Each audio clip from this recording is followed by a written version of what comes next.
नमस्कार, आप देख रहे हैं डेली न्यूज अयोध्या और मैं हूं आपके साथ सपना। चलिए रुक कर लेते हैं आज की बड़ी खबरों की ओर। सिंह मेमोरियल इंटर कॉलेज में आर्मी के लिए लगाया गया रक्तदान शिविर। आज 22 जून को ऑपरेशन सिंदूर सफलता के बाद ग्राम Mandola Shyam Singh memorial inter college में सहयोग फाउंडेशन के तत्वाधान में आर्मी जवानों के लिए रक्तदान शिविर लगाया गया, जिसमें सैकड़ों लोगों ने रक्तदान किया। हरियाणा, सहारनपुर, हरिद्वार से कवियों कवित्रियों ने कविताओं के द्वारा जवानों का उत्साहवर्धन किया, जिसमें समाज सेवी संगठन ने बढ़ चढ़कर भाग लिया। रक्तदान शिविर कार्यक्रम Shyam Singh memorial inter college आयोजित हुआ। कॉलेज के प्रबंधक जोगिंदर त्यागी ने जवानों और कवियों का सम्मान किया और भाजपा जिला अध्यक्ष चौधरी चंदपाल सिंह, जिला मीडिया प्रभारी धजय खारी, भूमि विकास बैंक के चेयरमैन व भाजपा के जिला उपाध्यक्ष रामकुमार त्यागी, किसान मोर्चा के अध्यक्ष ओमकार त्यागी आदि सम्मानित लोगों का पटका पहनाकर सम्मान किया गया। साध्वी प्राची बीमार होने के बावजूद भी हरिद्वार से चलकर मंडोला शिविर में आई। साध्वी प्राची ने कहा कि हमें जवानों के साथ कंधे से कंधा मिलाकर साथ चलना होगा। हमें बच्चों को शिक्षा के साथ संस्कार भी देना जरूरी। ऑपरेशन सिंदूर की सफलता के लिए अपने वीर जवानों के लिए रक्तदान शिविर का आयोजन हुआ। बहुत अच्छा लगा। इसमें सैकड़ों की तादाद में ब्लड डोनेट किया। हमारी बहनों ने बता दिया, जो हमारे सिंदूर को हाथ लगाने की कोशिश करेगा उसको सीधा ऊपर भेज दिया जाएगा। भारतीय सेना घर में घुसकर मारेगी। आज देश का प्रत्येक नागरिक सेना और सरकार के साथ खड़ा है।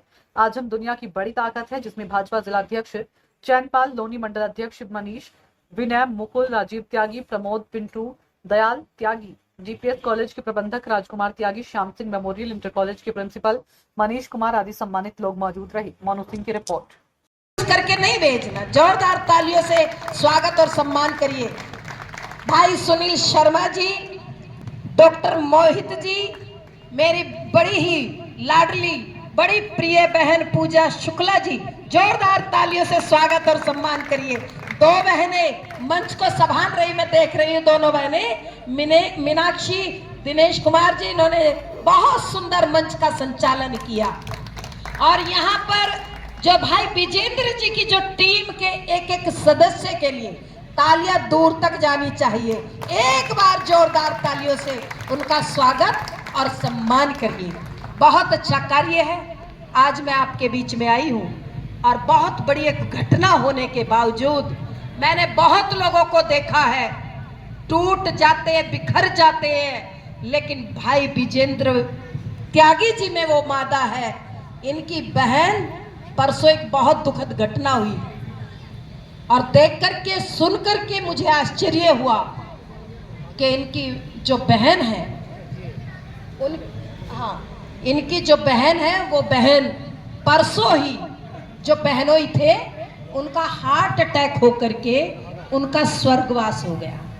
भगवान जहां पर भी है, परमपिता परमेश्वर के चरणों में प्रार्थना करती हूँ कि परमपिता परमेश्वर उनको अपने चरणों में स्थान दे, इनके परिवार को धैर्य प्रदान करे, सुख दे, उन्हें शांति दे जो आत्मा बिछड़ करके गई। लेकिन फिर भी तीसरे दिन इतना बड़ा साहस भाई ने किया है, क्योंकि हमारे लिए पूरा देश परिवार है और परिवार के लिए हम उस देश के लिए हमारा जो जन्म है, हमारा जो जीवन है, पूरे देश के लिए हमारा जीवन समर्पित है। भाई विजेंद्र जी का जीवन समाज के लिए समर्पित है, इस देश के लिए समर्पित है। इसीलिए इन्होंने वो शौक तो अर्पित किया है, लेकिन देश सर्वोपरि रख करके इस कैंप का आयोजन किया। बहुत दुखी भाव से, मैं बहुत विह्वल भाव से श्रद्धांजलि अर्पित करती हूँ और आप सभी से एक निवेदन करना चाहती हूँ कि आज के इस वातावरण में हम जी रहे, केवल जी रहे हैं, सांसें पूरी कर रहे। ध्यान देना, हमारे घर का, हमारे समाज का वातावरण बहुत बहुत खंडित हो चुका।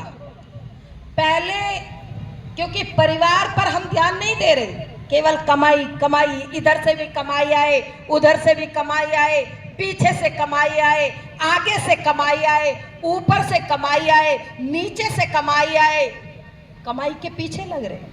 लेकिन जिसके लिए कमा रहे हो मेरे भाई, जिन बच्चों के लिए कमा रहे हो, उन बच्चों के संस्कारों को भी देखो।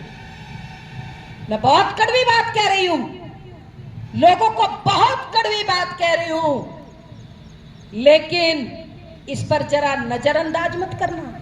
इस पर गौर से बैठ करके रात्रि में जब एसी के रूम में जाकर के बैठोगे अपने सोने के लिए, तो जरा चिंतन करना, मनन करना। आखिर हमारी जो जनरेशन है वो कहां जा रही? पहले बेटियों की शादी करते थे ना 10-15 साल पहले, तो डरते थे, थोड़ा शर्माते थे, संकोच करते थे, कहीं बेटी दुखी ना रहे। और आज का जो वातावरण है, सुनिए ध्यान से, आज का जो ये वातावरण है, इसमें एक गंभीर प्रश्न छोड़ रही हूं, इसलिए कह रही घर जाकर के चिंतन करना। पहले ससुराल में भेजते हुए डर लगता था 15-20 साल पहले बेटी को, लेकिन अब बहू लाते हुए डर लगने लगा कि ये बहू घर बसाएगी कि नहीं बसाएगी। बोलो, लग रहा है कि नहीं लग रहा है?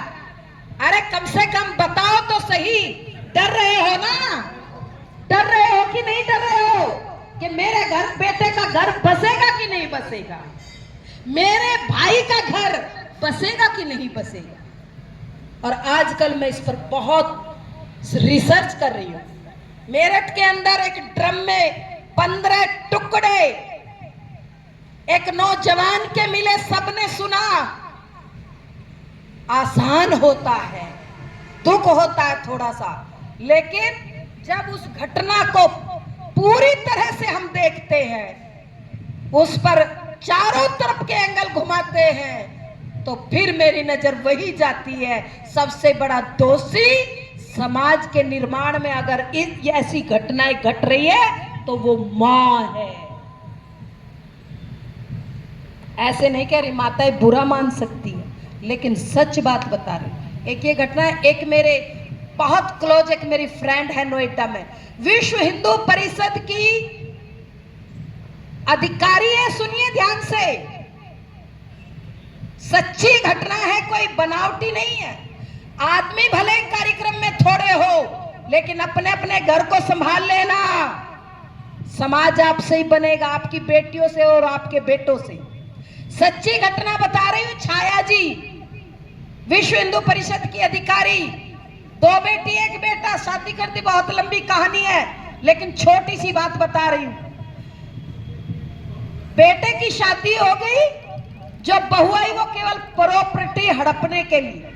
आजकल 2 लाख में, 4 लाख, 10 लाख में शादी करते हैं, फिर महीना मुश्किल से रहती है लड़की, वो फिर डाइवर्स चाहती है 2 करोड़ रुपए। हो रहा है कि नहीं हो रहा है? सच बताओ। क्यों सरदार जी? बुरा मत मानना, मैं ऐसे ही सामने बैठे हूं इसलिए बोल रही हूं। ये सच्ची घटना बता रही हूं। इकलौता बेटा, उसको स्लो पॉइजन दे दिया, पेट दर्द होता रहा, कुछ भी नहीं आया रिपोर्ट में। 2 साल में वो इकलौता बेटा खत्म हो गया। और बाद में क्या पता चला? बेटा